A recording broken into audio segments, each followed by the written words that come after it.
Hi friends, welcome to it's me Shailu's channel. ఈ ఛానల్ని ఎవరైతే కొత్తగా చూస్తున్నారో please support me guys and please subscribe to my channel. మీ ఒక్కొక్క సబ్స్క్రైబ్ వల్ల నాకు ఇంకా కొత్త కొత్త వీడియోస్ తీయాలి అండ్ యూనిక్ వీడియోస్ తీయాలి అని మోటివేషన్ పెరుగుతుంది. So please support me guys. And ఈ వీడియో వచ్చేసి మా పాపది 2nd month ఫోటోషూట్ అనమాట. యాక్చువల్గా మేము వేరే థీమ్ అనుకున్నాము, బట్ సడన్గా వింటర్ కదా అని ఈ థీమ్ అనుకున్నాము. ఎలా ఉందో చెప్పండి. అండ్ మా పాపకు వచ్చేసి వింటర్ డ్రెస్ వేసాం కదా, సో వింటర్కి బాగుంటుంది థీమ్ అని ఇది సెలెక్ట్ చేసుకున్నాము.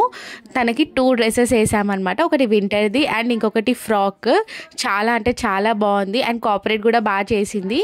ఈ డ్రెస్ మీద మేము డ్రెస్ చేంజ్ చేయలేదు, డైరెక్ట్ డ్రెస్ మీద ఫ్రాక్ వేసాము. మళ్ళీ తను ఏడుస్తుంది అలా అని. ఎలా ఉందో చెప్పండి మా పాప. And please support me guys. And ఎలా ఉందో, తనకి ఏ డ్రెస్సెస్ సెట్ అయ్యాయో కూడా నాకు చెప్పండి. I hope like this video. Thank you for watching.